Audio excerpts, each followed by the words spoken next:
Now I warned you guys. I warned you guys that they was coming for our reparations, man. I gave you guys forewarning, and I told you guys that our biggest detractors and traitors was going to be our own foundational Black American family.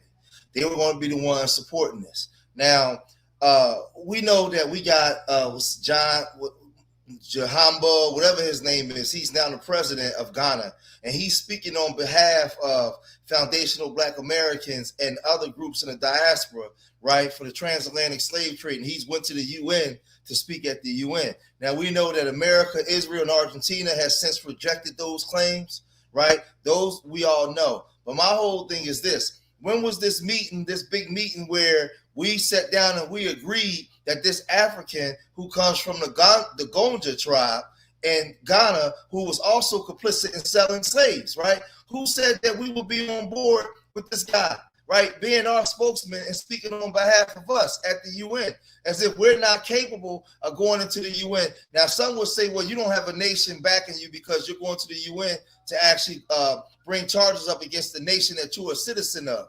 Right, fair enough. But these people ain't got no military might or nothing to actually threaten America or make them feel threatened. Where they will give up, they'll give up the things that we're demanding. No, these people are colonized themselves. They're begging for reparations themselves. So how do he speak on our behalf?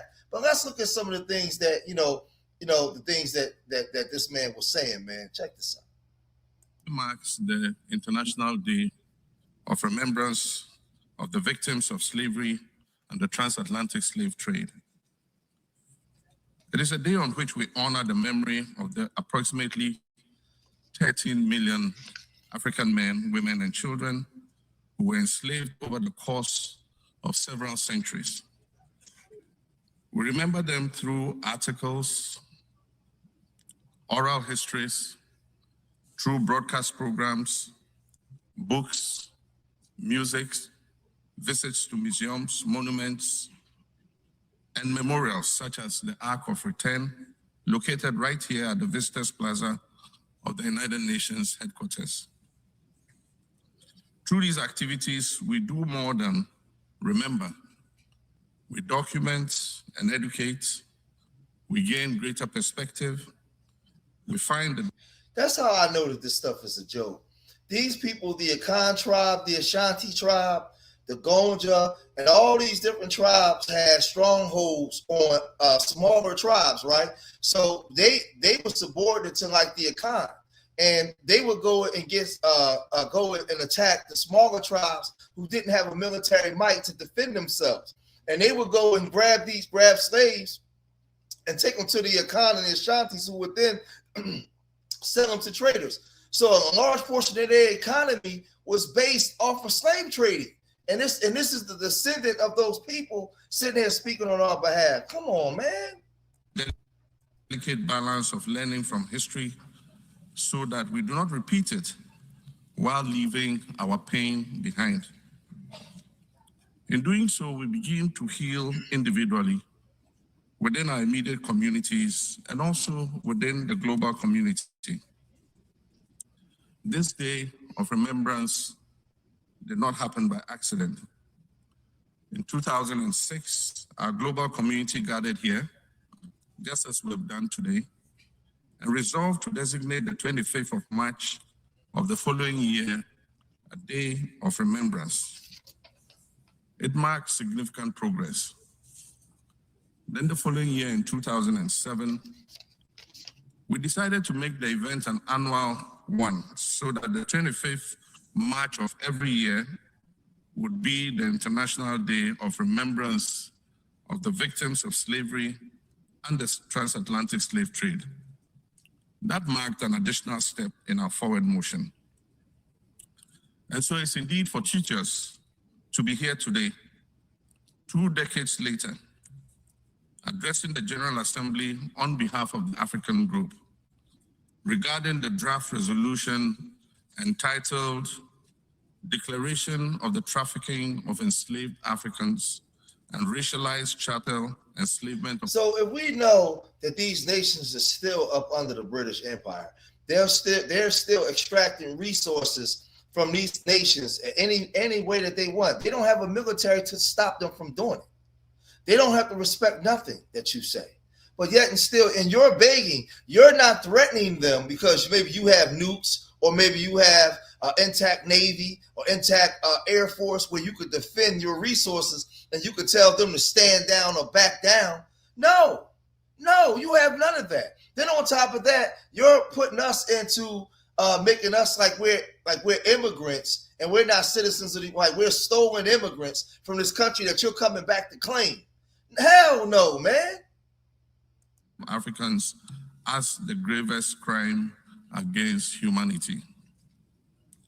In September last year, at the 80th session of the General Assembly, I stood in this exact place and served notice that Ghana will move a motion to declare the transatlantic slave trade the gravest crime against humanity.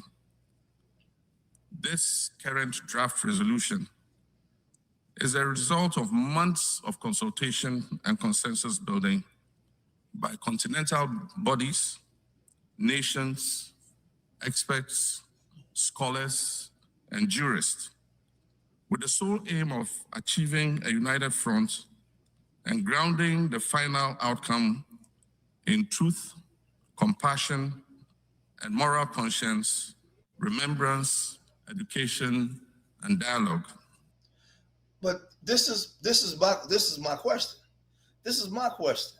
He's saying that he wants to have a united front, but what does that mean? You guys don't have an intact military to go at to extract the resources or that you want.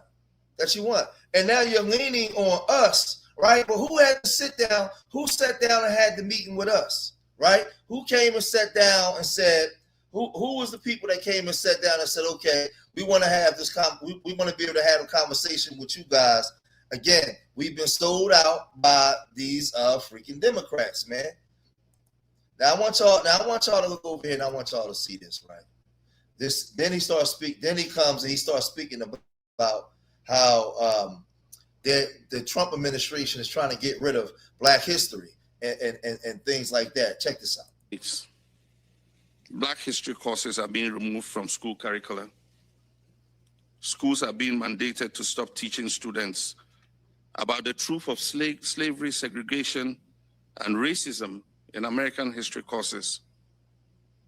Books about those topics are being banned in schools and public libraries. Museums, art centers, and other institutions whose budgets rely in any way on public funds are being prohibited from scheduling exhibitions and programs or from displaying materials promoting racial awareness. Now, this is the whole thing. A lot of history wasn't taught in the curriculums anyway. They teach you the basic bull crap. Most people don't know who Daisy Bates is or Benjamin Hooks or Barbara Johns. They don't know who these people are, or Equiano, or so many of them. No, they don't know nothing about none of that. They don't even know nothing about their indigenous history. No, they don't know nothing about the Gullah Wars, right? They know nothing about the Negro Fort and so many different things that went on. That's not really taught in the curriculums in the school. So, like, you're not telling us nothing that we don't know or already experienced. This is not the Trump administration. This has been under all administrations, every last one of them. Or Black history. Much like the law that was put in place to regulate the punishment of the enslaved in Barbados, these policies are becoming a template for other governments as well as some private institutions. At the very least, they are slowly normalizing the erasure. They are slowly normalizing erasure. Now, he's saying they slowly normalizing the erasure. They've been normalized the erasure of our culture. That's nothing new. They've been did that. That's why the majority of our people don't know who they are. See, they run the game. They running game on us, man. They running game on us, man. We gotta pay attention. We gotta pay attention, y'all. Like, man, this thing is goofy, man. Like, they playing real goofy games with us. And I want y'all to understand. This is coming from the inside because we have traitors to our community, man.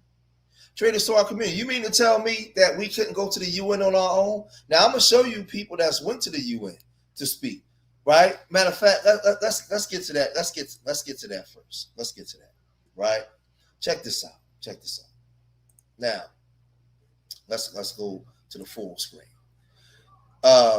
Black Americans have formally petitioned the United Nations regarding crimes against humanity and genocide by the U.S. government. Most notably, in 1951, William Patterson and Paul Robeson delivered the We Charge Genocide petition to the UN and in Paris and New York, accusing the U.S. of violating the Genocide Convention through state-sanctioned violence. 1951, We Charge Genocide, presented by the Civil Rights Congress. This 240-page petition documented lynchings, police brutality, and systematic abuses against Black Americans as a form of genocide, right? Nobody else going to show you this but me over here, right? W.E.B. Du Bois in 1951, while Patterson and Robeson submitted the We Charge Genocide petition, W.E.B. Du Bois was involved in parallel efforts to bring petitions to the UN concerning the violation of civil rights. Malcolm X, 1964, he urged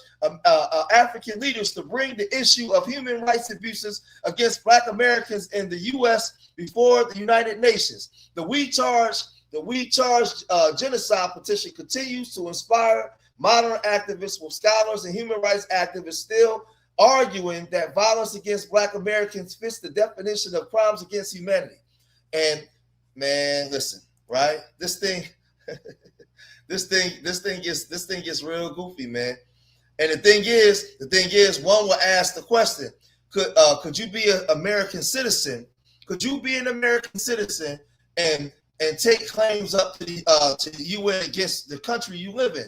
Yes, citizens can submit complaints regarding alleged human rights violations by the U.S. government to the UN Human Rights Council or specific treaty bodies via Office of the High Commissioner for Human Rights, OHCHR. However, the UN generally requires that all domestic remedies, such as filing lawsuits through the U.S. court system, be exhausted first, as the UN is the last resort, according to URIC, right? Procedures. Individuals or groups can submit communications to the UN Human Rights Council complaint procedure, which handles consistent patterns of gross human rights violations as noted by the OHCR. Requirements: complaints must be in writing, meet specific admissibility criteria, typically cannot be solely based on the media reports. The UN cannot legally compel the U.S. government to act, and its actions are generally limited to investigations, communications, and recommendations. We're fried. Alternative resources. Individuals are often advised to seek support from NGOs or local legal counsels, according to URIC. Right? So this is the thing. You can reach out to them, but they're really powerless. They're not going to really do anything on your behalf to help you, right? So this is why so many of our people reached out to a supernatural thing, because they had no remedy, no form of action. They had no military might to defend themselves against these parasites. So they reached out to God. They said, "Well, we're just going to wait on God to come do it, because we don't have the wherewithal to fix these problems, to bring remedy to these problems." Right? Because the UN is not going to help you, because the UN was formed by the same people that you're protesting against to help bring remedy to your situation. Right? And this is why you've seen no changes after all of this time.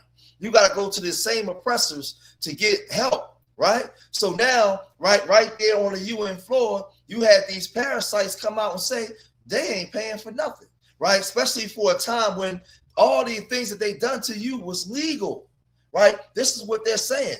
All the things that they done to you at that time was legal, so they don't feel as though they have to pay for anything. Y'all don't believe me? Listen to these Beelzebubians, man. Check this out.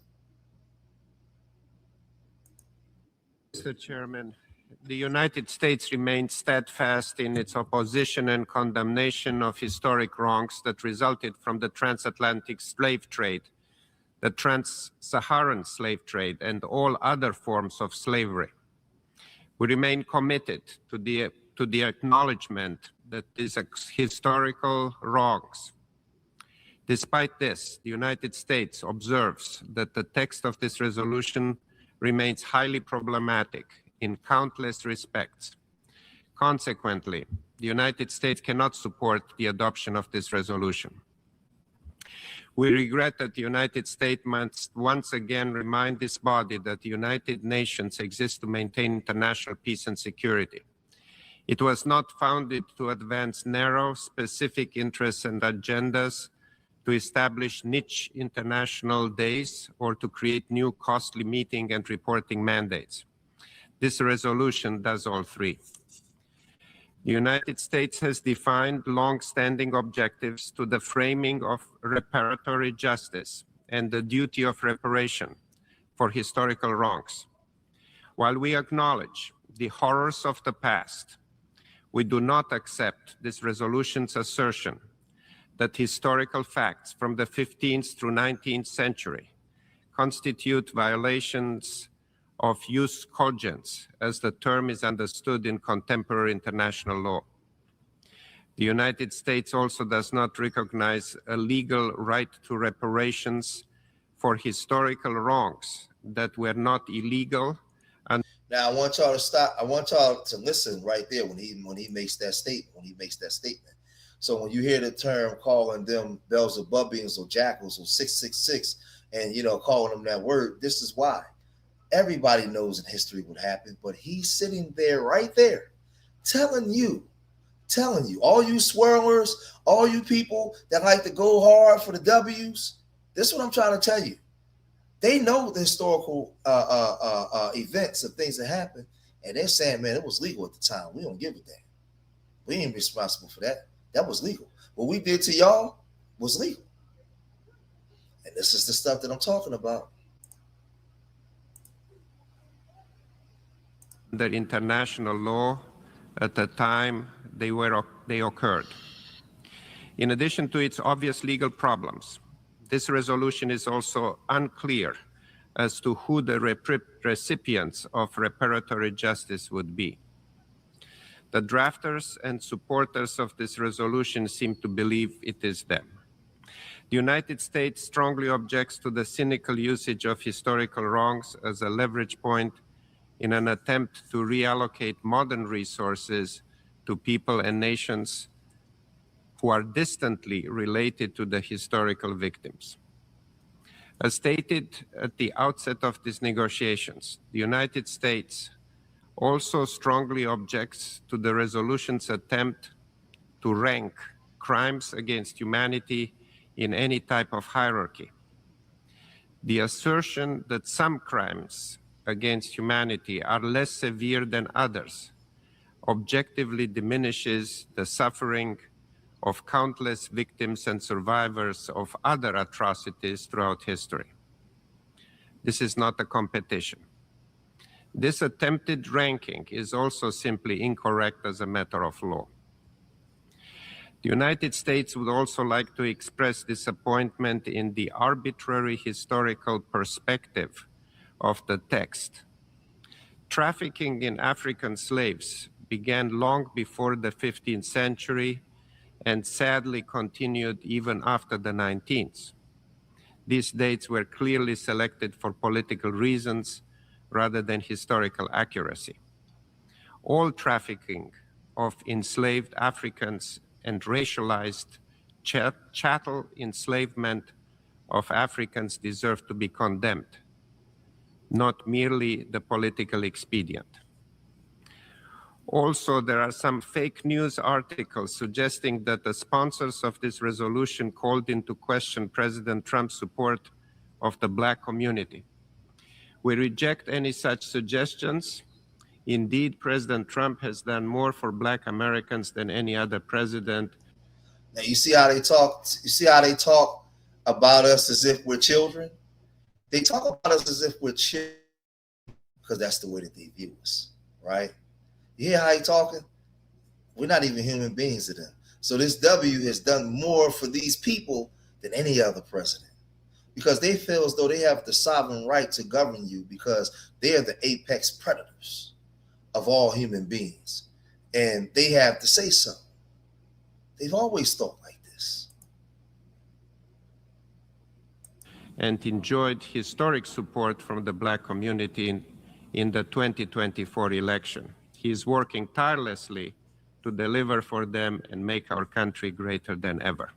Finally, we must express our deep disappointment regarding the process that led to this text.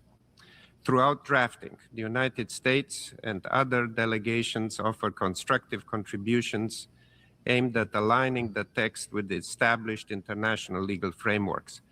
These contributions were ignored. For these reasons, the United States will vote no on this resolution. Thank you. So again, listen, these people do not see you as humans or anybody that would be a threat to them to make them. These are warlike people. You have, if you don't, what leverage you have to make them give you reparations. They come in, listen, this is Jack Sparrow and the Pirates of the Caribbean. They come in and take everything. These are the barbarians. They come take everything. If you ain't strong enough to defend what you got, we coming to take that. His history is on my side. It shows. And you really believe that? Man, listen. Tariq Nasheed, he got wind of this African that, that drew up this plan, and they have this 10-year plan to try to extract their resources from the European nations for the atrocities that was done, right, for deals that they made with these Europeans, right? And he came to his channel and he said this. So they're trying to shift the conversation of reparations to a global Pan-African, global blackness framework. And that's designed to basically wash out our specific localized claims. And it lets the DNC try to play the moral champion of global justice without having to actually break bread. That's why we ain't going for that. And right now, the midterms are coming up.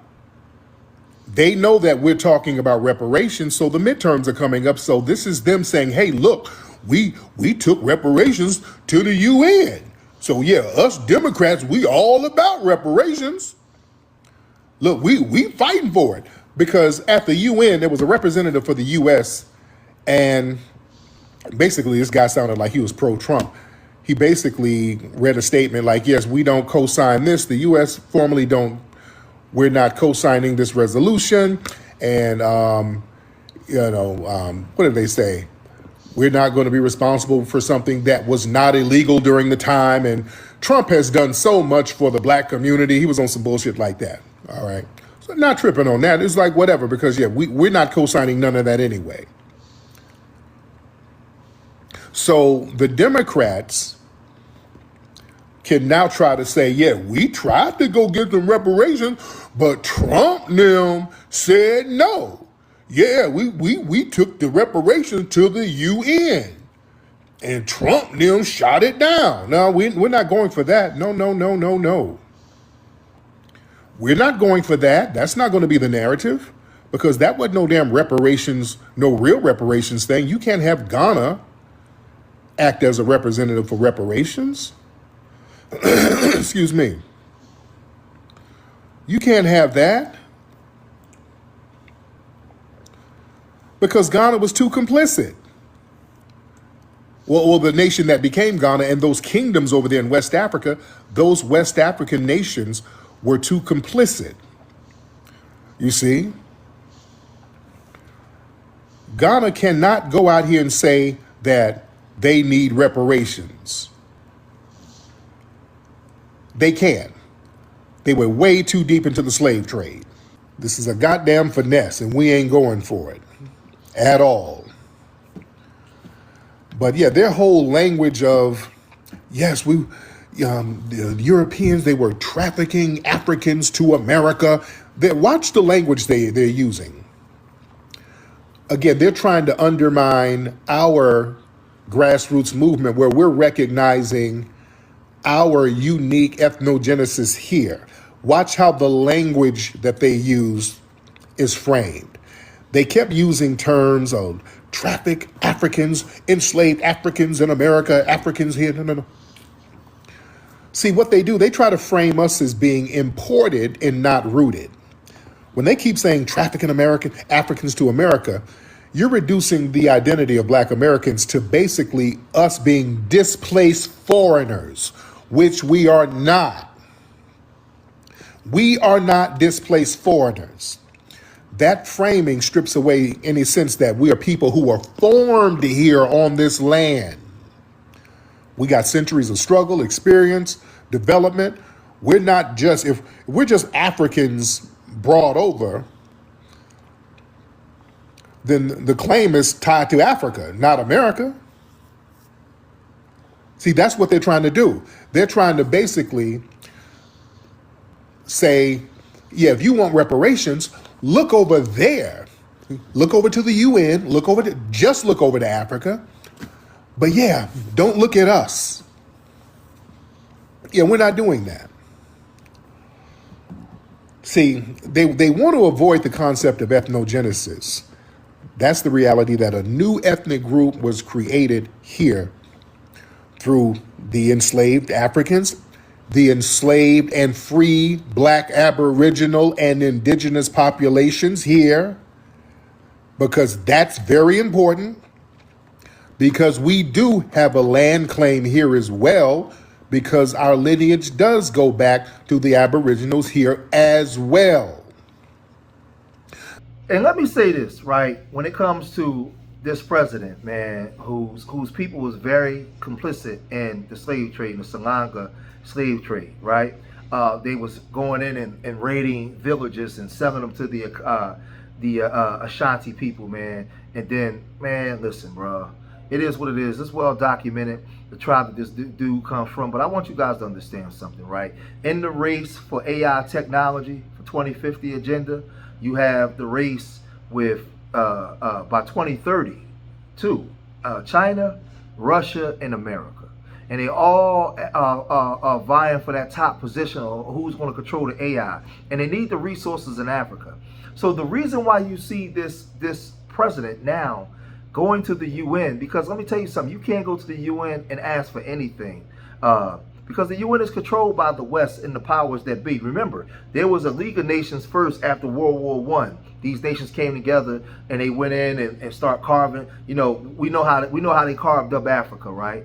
Then you had the United Nations in World War II, right after World War II, and they formed these nations to keep them from fighting each other, right? Where they have they deal with things diplomatically. So now you're going to go to the UN for crimes against humanity, where they all benefited from the crimes against you. Right? They're not going to go against America or the West at all. They're not. Right? You're going to the same people for recompense, the same people that's complicit in destroying you.